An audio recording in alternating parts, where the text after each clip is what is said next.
you have trusted people. You know you have people who are committed. You know you have people who are going to be there for the long term.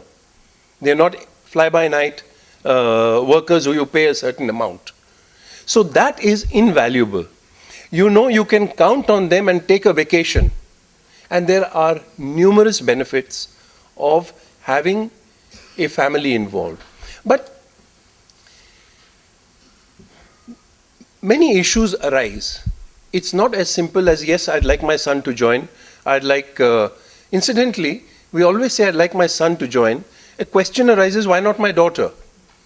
A question arises in your mind when you start addressing these, what is the difference between the siblings, the two brothers, or the two sisters? Would they be interested? Is one competent, is one not? Who has a talent for what? How do we develop those skills? How do we take it forward? All these issues. As entrepreneurs, we don't have the time today to address these issues. We are so busy, and rightly so, with the other challenges of the day-to-day top line and bottom line and all those issues. We forget that there is a tomorrow, there is something I would like to happen, I'd like to pass it on, I'd like it to grow, but then it might be a bit late if you have not started working on it, investing in it much earlier.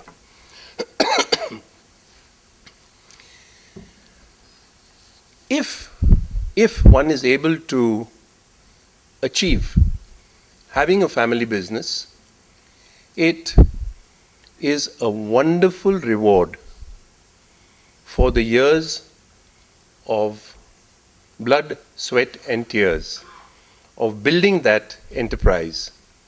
If you're able to see that it is in good hands, it's moving forward, and there are other family members that have joined you, even in the growth, in the process.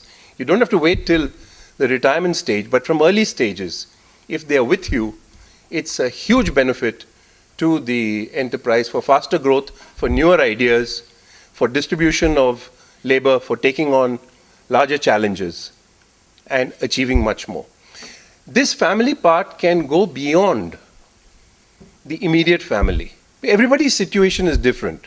And I must tell you that every enterprise, every business, and every family is unique and different. So no one formula can work for another. But ideas can be taken and adapted to situations that exist for us. Somebody may not have children, but you may have cousins, you may have nieces and nephews who may have an interest, and you welcome them into creating this enterprise that continues from generation to generation.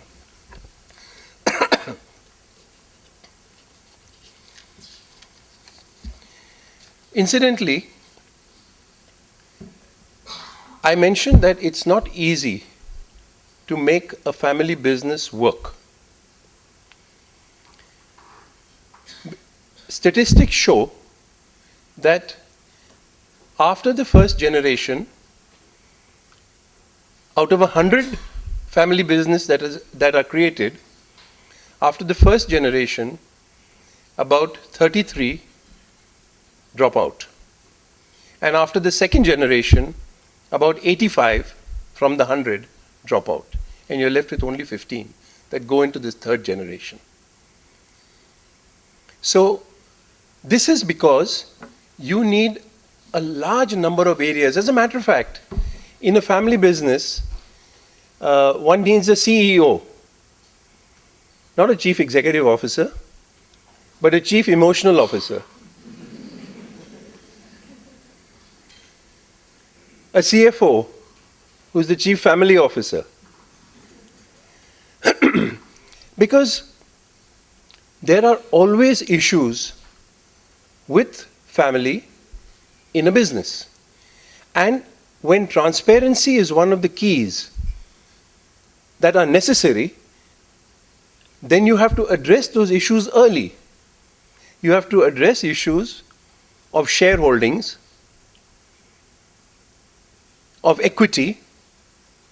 And I'll tell you something interesting about equity. In the family concept, there is the concept of blood equity and sweat equity. If I have built up my business, for whom have I built it? I've built it for myself and my family. So my immediate family has a certain blood equity in that. And I'll tell you, in my own company, we started with 30% blood, 70% sweat. What does this mean? We were 5 to start with, my 3 children, my wife and I. We're 12 today. But we said that those who work will get 70% of the gain on an annualized basis. Not of the corpus, but 30% will remain with blood. Whether you work, you don't work, you go anywhere, you are a Gera, you are part of Kumar Gera family, you will be divided this 30% amongst these people. They come to know at the early stage that I am a part of this family. Whether I work or not, I have got my 5%, which is a part of that 30%, and my other family members have got the rest. The 70% is divided to those who are building it up. Today, we are at about 55% for sweat and 45% for blood, which changes. We've got a very complicated pattern. There are formulas, methods, evaluation, valuation on a year-to-year basis and all that. I won't go into that, but I'm just sharing with you that clarity, transparency to the young people to know from their young days that this is what it's all about. Clarity between partners. They could be partners, they could be shareholders as the company is structured. What will be our dividends policy? What will be our reinvestment policy? So that when there is clarity, people want to, as opposed to saying, Daddy will decide whatever he feels like, we got to keep doing it. What is your pocket money? You've got enough? No, keep working. That's a model which sometimes does not lead to desired results. I understand the discipline and all that, and you mustn't put too much money in the hands of kids, but that's a different part of it. But there are all these issues that come up. There are the issues as the family grows, as the business grows, as the in-laws come into the picture, the daughters-in-law, the dimensions start changing. The assessment of situations start changing. How does that impact the business? How will it impact my family business? How will it lead to a stronger, better business is what needs to be addressed in early days. And usually the role, oftentimes, of the first generation, the founder, let's call it, the founder is the guy who's worked, his wife who's supported him, helped him at every stage. She becomes the emotional officer as the family grows, and she deals with all the little irritants here and there, but in a focused manner. Because you have to have, as a family grows, as the business grows, family meetings, family council, interaction between children, grandchildren as it is growing. Otherwise, this collapses. You have to have scheduled holidays together, planned. You may discuss business, you may have an agenda to discuss business. You have a family code of conduct.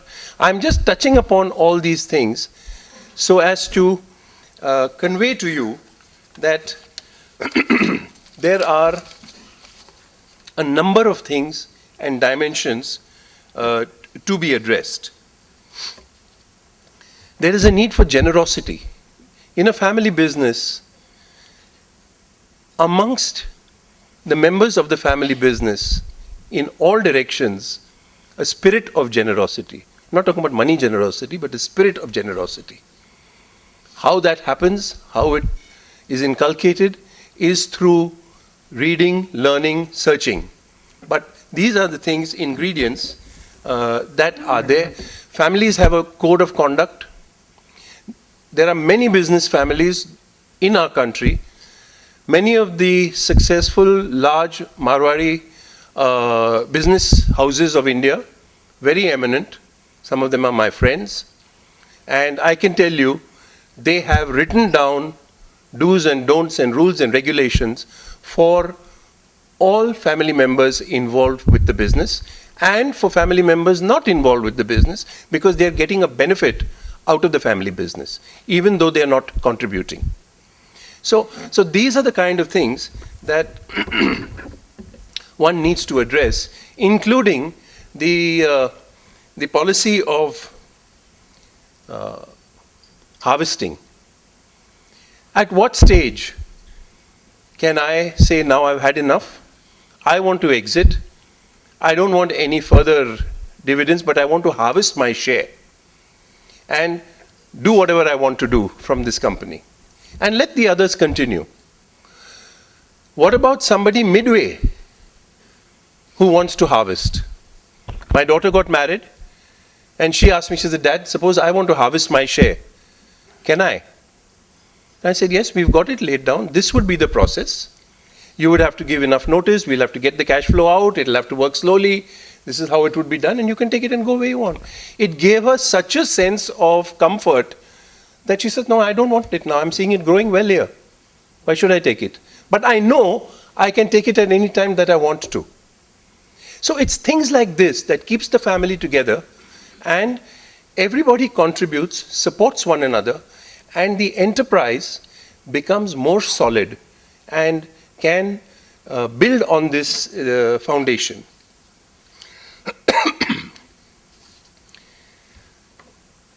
One of the things that I think is a bedrock of the family business, is a bedrock of entrepreneurship, is passion. We have seen the passion in the awardees. They have inspired me and all of us today. And I think that passion is something, when it comes to thinking about your family and wanting to keep the family in the business as a passion, then it leads to a lot of give and take, and that spirit, when it spreads to all the members, can only do one thing for the enterprise, and that is to take it to higher levels. Ladies and gentlemen, thank you very much. I wish you all great success in your individual enterprises as well as in your family business. Thank you.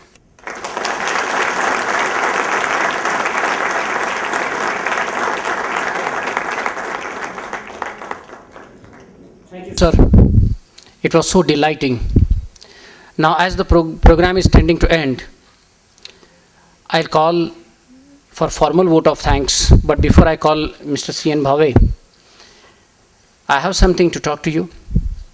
This particular program traditionally ends with Pasaidan, and once he'll be giving away vote of thanks, thereafter I'll request Mrs. Smita Chaudhary, once the vote of thanks are finished, to kindly come up stage and recite the Pasaidan. For that, I'll request you all to kindly stand up once the vote of thanks are finished up with. Thank you very much. Mr. C.N. Bhave, sir, please. Shri Gera, our chairman, Mr. Santosh Lalwani, my senior trustee members and senior founder members of Entrepreneurs International, and my entrepreneur friends. I'm here to give vote of thanks. First of all, I must thank Shri Gera, our chief guest, for taking time out of his busy schedule. He was very cordial in all our interactions, and he took keen interest in knowing the trust activities and profiles of our entrepreneurs. And when he learnt that most of us have started the enterprises single-handedly, he chose his subject of his today's speech. So we thank him for being so considerate and seeing the need of the particular advice which all of us need, and keeping it as his subject of his speech. Thank you very much, sir. I thank the awardees, Mrs. and Mr. Kelkar, Mr. Raghavendra and Mahesh Khedkar, Mr. Shantanu Pathak and his entire team, Mr. and Mrs. Bhatia, for accepting our awards. We are honored by awarding you these Excellence in Entrepreneurship Awards. And most of you have traveled long distances to come to this occasion, and in such rainy weather, and you have come all the way from your places. We thank you very much. You have really inspired us, and when we say we are facing troubles and we are having difficulties, we will like to look at you and take fresh inspiration and work forward. Thank you very much, all of you. Thanks to our friends from media and press for covering this small but distinctive event. I assure you, this is a very special kind of event where entrepreneurs felicitate other entrepreneurs and both inspire each other. So I assure you it will be a good news story for you also. Thank you very much, sir. I thank Auto Cluster staff and management for this nice venue and helping us in all points of troubles. Thank you very much. Thanks to all the entrepreneurs and their family members for coming in such large number. And next time I think we will have to look for a bigger venue because many of you had to stand. I'm sorry for that, but thank you once again for giving us such a wonderful response. Thank you very much. Thank you. Before Mrs. Smita Chaudhary recites the Pasaidan, I have something to tell you. While you will be going out, don't forget to take the souvenirs. Second thing is, along with the souvenirs, Mr. Dhananjay Shidbale, who has been working for the environment protection for last few years, has organized the cloth bags for you. We, the Entrepreneurs International, say no to plastic, sir. So no to plastic, and the cloth bags are there, souvenirs are there. While you'll be going out, please have the souvenirs and the cloth bags. Now I'll request today's honorable chief guest Kumar Gera sir to felicitate Madam Smita Chaudhary, please. ज्ञानेश्वरांनी लिहिलेल्या पसायदानाने आपण या कार्यक्रमाची सांगता करत असतो. Madam Smita Chaudhari please. सन्माननीय व्यासपीठ आणि सुंदर अशा कार्यक्रमाचा शेवट पसायदानांनी करीत आहे आणि या ठिकाणी मला आमंत्रित केल्याबद्दल मी सरांची आभारी आहे. आता विश्वात्मके देवे येणे वाग्यज्ञे तोषावे तोषोनी मज द्यावे पसाय दान हे जे खळांची व्यंकटी सांडो तया सत्कर्मी रती वाढो भूता परस्परे जडो मैत्र जीवांचे